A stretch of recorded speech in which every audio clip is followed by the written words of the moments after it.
आगे मैं निवेदन करूंगा। ये रमेश जी, डॉक्टर साहब, बाकी सबके तो नाम मैं जानता नहीं हूँ। सामने विराजमान प्रबुद्ध समाज के प्रबुद्ध नागरिकगण, प्यारे विद्यार्थियों, बालिकाओं, ये बहुत ही अच्छी बात है कि आज समाज के जो सक्षम और सक्सेस लोग हैं वो इकट्ठे होकर के और बच्चों को मोटिवेशन कर रहे हैं, गाइडेंस कर रहे हैं। जब हम पढ़ते थे हमें किसी तरह का कोई गाइडेंस नहीं था। ज्यादा पुरानी बात भी नहीं है, 2003 में सीनियर किया मैंने, उस समय भी हमें ये कोई पता नहीं था कि हमें किस रास्ते पे आगे जाना है। बस गांव में एक ही पता था, मास्टर बनना है।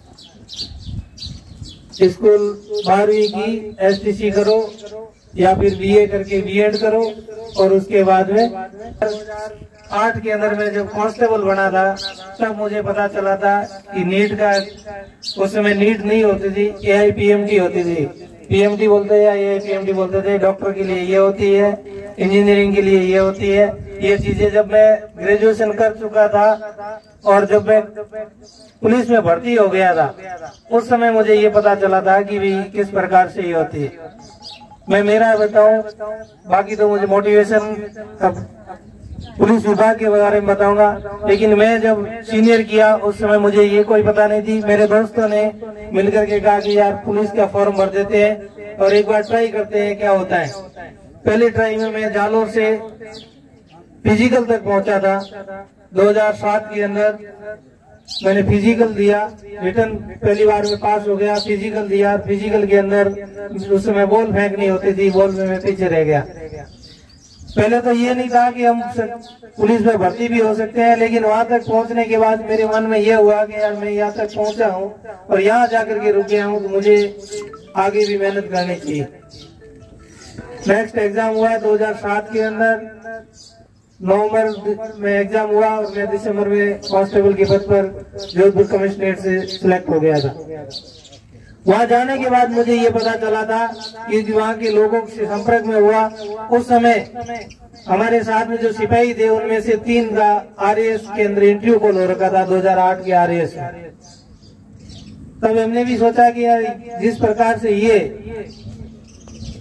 सिपाही रहते हुए RAS तक पहुंच सकते हैं तो छोटी मोटी तो हम भी कोशिश कर सकते हैं। अब उन्हीं के मोटिवेशन है, उनको देख करके उन्होंने है ना तो हमें मोटिवेट किया। केवल हमने सेल्फ मोटिवेशन उनके देखा और उनके साथ साथ में हम उनके पीछे पीछे चलने शुरू हुए कि भाई ये कौन सी किताबें लाते हैं, ये कैसे पढ़ते हैं। बस उनको देखते रहे और आगे बढ़ते रहे। तो उसका परिणाम यह हुआ कि 2010 के अंदर मैंने बीएड किया। 2012 में 3rd ग्रेड में सिलेक्ट हुआ, कांस्टेबल से फिर 3rd ग्रेड में आ गया। 13 में मेरी ज्वाइनिंग हुई और 13 से लेकर के फरवरी 16 तक 3rd ग्रेड टीचर के रूप में मेरे गांव में ही पोस्टिंग रही और 2016 में मैं वापस सब इंस्पेक्टर के रूप में पुलिस विभाग में आ गया। तो पुलिस विभाग में मूल रूप से 4 प्रोसेस होते हैं जो डायरेक्ट भर्ती होती है। सबसे पहली होती है सिपाही की भर्ती, जो 10वीं पास कोई भी बालक बालिका 10वीं पास जिसकी हाइट अच्छी है वो उसमें फॉर्म भर सकते हैं। उसके लिए एक रिटर्न पेपर होता है। रिटर्न के अंदर राजस्थान जीके, समसामयिक घटनाक्रम, कुछ पार्ट कंप्यूटर और अभी कुछ रीजनिंग का भी पार्ट कर दिया है। ये 4 हिस्से होते हैं इसमें। और पहला रिटर्न होता है। रिटर्न के बाद में आप रिटर्न से सिलेक्ट होते हो। 4 गुना, कई बार 5 गुना भी करते हैं। कई बार संख्या में यदि कम आते हैं बालक तो उसको 10 गुना भी पास करते हैं। तो उसके बाद में होता है फिजिकल। रिटर्न कंप्लीट किया, उसको सिलेक्ट करके फिजिकल के लिए करते हैं। और फिजिकल में अब केवल दौड़ पर ही निर्भर है। जिसकी दौड़ अच्छी है वो फिजिकल में पार होता है। हाइट, चेस्ट और दौड़ जिसकी अच्छी है वो फिजिकल में सिलेक्ट हो जाता है। उसके बाद इंटरव्यू वगैरह कुछ भी नहीं होता है। पहले इंटरव्यू था, जब हम 2008 में सिलेक्ट हुए थे उस समय इंटरव्यू था, 10 नंबर का इंटरव्यू होता था, लेकिन अब उस इंटरव्यू को खत्म कर दिया है। अब आप सीधे ही फिजिकल पास किया, आपका सिलेक्शन हो जाएगा। दूसरा स्टेप होता है जिस पर मैं खड़ा हूँ, सब इंस्पेक्टर होता है। सब इंस्पेक्टर के अंदर आप ग्रेजुएशन पास होने चाहिए। ग्रेजुएशन के बाद आरपीएससी भर्ती निकालती है, उसमें आपको फॉर्म भरना है। फिर उसमें दो पेपर होते हैं। एक पूरा हिंदी का होता है जिसमें आपको हिंदी ग्रामर और हिंदी से संबंधित संपूर्ण जानकारी होनी चाहिए। दूसरा पेपर होता है जो 40% उसमें साइंस के क्वेश्चन आते हैं और 60% में जीके, रीजनिंग सब आता है। इसलिए आपको दोनों पेपर उसमें क्लियर करने होते हैं। जब दोनों पेपर क्लियर करते हो तो फिर आपके लिए फिजिकल टेस्ट होता है। फिजिकल के लिए आपको कॉल होगा। फिजिकल कॉल में फिजिकल 3 ही स्टेप है। पहले ज्यादा स्टेप होते थे, आपको ऑप्शन मिलते थे कि भाई ये नहीं करना चाहते हो तो ये कर सकते हो। दौड़ 2 तरह की होती थी, शॉर्ट 100 मीटर दौड़ना चाहते हो या फिर 5 किलोमीटर दौड़ना चाहते हो, लेकिन अभी केवल 100 मीटर ही है, आपको मैंडेटरी है, इसको पास करना ही है। यदि आप दौड़ पास करते हो तो 14 सेकंड में करते हो तो 40 नंबर मिलते हैं, 15 सेकंड करते हो तो 25 नंबर मिलते हैं और 16 सेकंड में करते हो तो आपको 15 नंबर मिलते हैं। और यदि 16 सेकंड के बाद आप 100 मीटर दौड़ते हो तो आपको 0 नंबर मिलता है। लेकिन आपको उस स्टेप से बाहर नहीं करते हैं। ये नहीं है, पहले ये होता था कि एक स्टेप आप पीछे रह गए, आपको बाहर निकाल देते।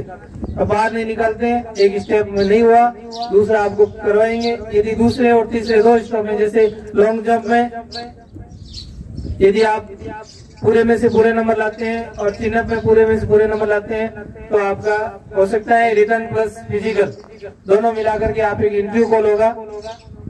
यदि आपके रिटर्न और इंटरव्यू के अच्छे मार्क्स है दोनों, तो आपको रिटर्न और फिजिकल के तो इंटरव्यू के लिए कॉल हो जाएगा। जब इंटरव्यू के अंदर जाते हैं तो इंटरव्यू के बाद में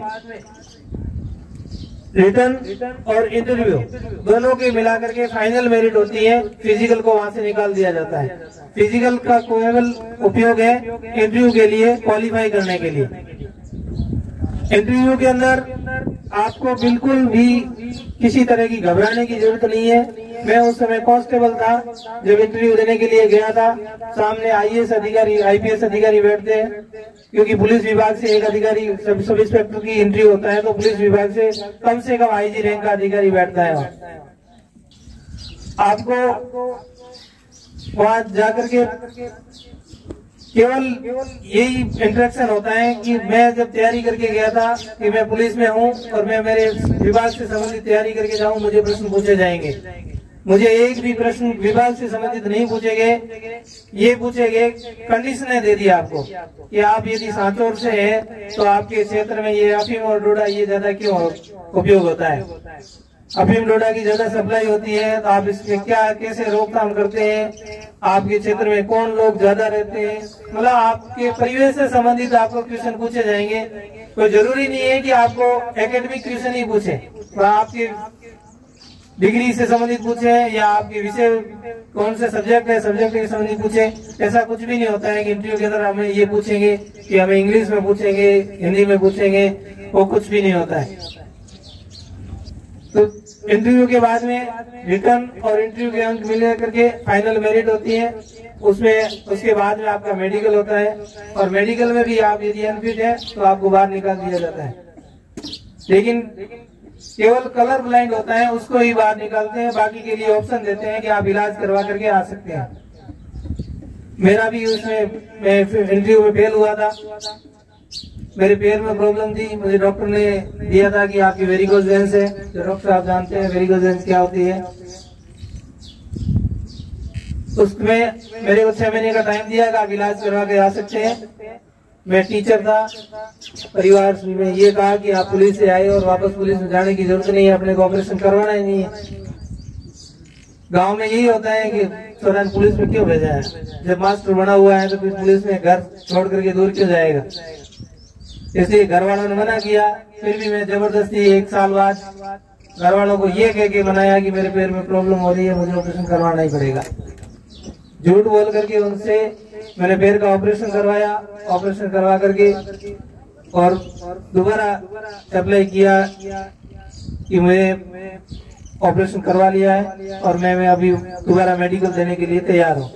तो पुलिस विभाग ने मुझे बुला लिया, मैंने दोबारा मेडिकल दिया, मेडिकल में पास हो गए। तो सब इंस्पेक्टर के पोस्ट पर आपके सामने खड़ा हूँ, नहीं तो मैं भी अभी गांव में एक साइड में टीचर होता नहीं। 2 स्टेप ये हो गए पुलिस की।